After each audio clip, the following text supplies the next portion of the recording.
The mighty river Loire, with its treacherous shifting sandbanks and its frequent flash floods, has challenged French navigators for centuries.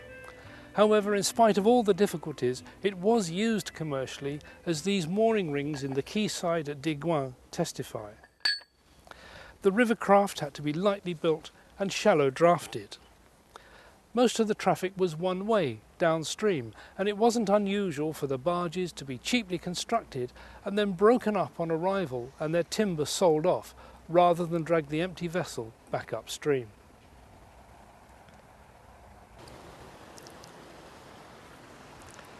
In the 19th century, the French national canal system was upgraded to the 300-ton Freycinet standard.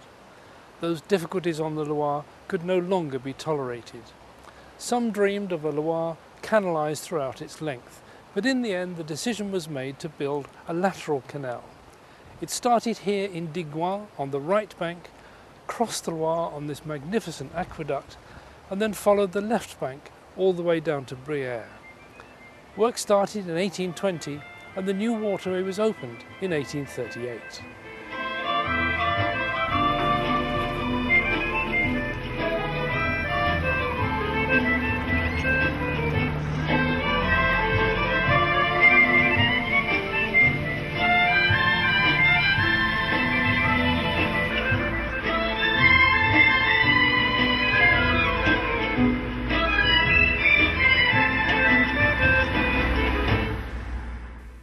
Strategically, the Canal Latéral à la Loire formed an important south-north link.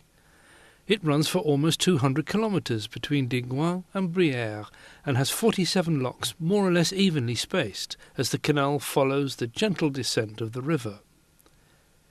Digoin is a unique place on the waterways, as 3 waterways meet here: the Canal Latéral à la Loire, the Canal du Sondre, the Canal de Rohan à Digoin, and of course the Loire itself passes right beside the town. The canal enabled the development of the pottery industry, and that story is told in the town's ceramic museum. There are many examples here of fine porcelain and the robust everyday ware that Digoin produced. The newfound wealth from the pottery transformed the town. Down by the river, this place is a real gem. It's called the Observer Loire. From inside you get a fabulous unrestricted view over the Loire and the 240-metre-long aqueduct which carries the canal across it. The displays imaginatively bring alive the sights, the sounds and even the smells that characterise this last great wild river in Europe, and the people that have made their livelihoods from it.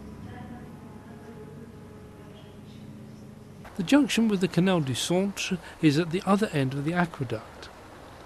Navigation across the channel is one way, and whoever reaches the end first has priority.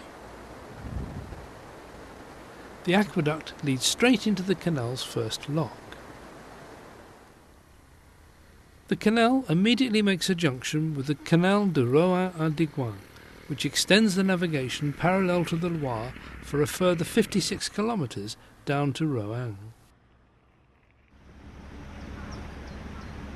The character of the canal is immediately established. It's mostly rural, running just along the edge of the floodplain of the Loire. The small hamlet of Coulanges, clustered around a quiet road, is typical of this part of rural France in the Bourbonnais region. It has a little service stop for boats.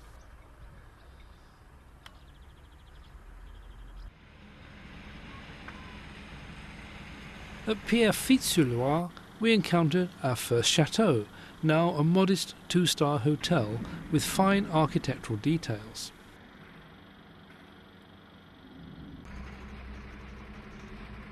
But we'll remember Pierrefitte-sur-Loire not for its rather plain-looking church, but for the small herd of deer that we found grazing not far from the canal.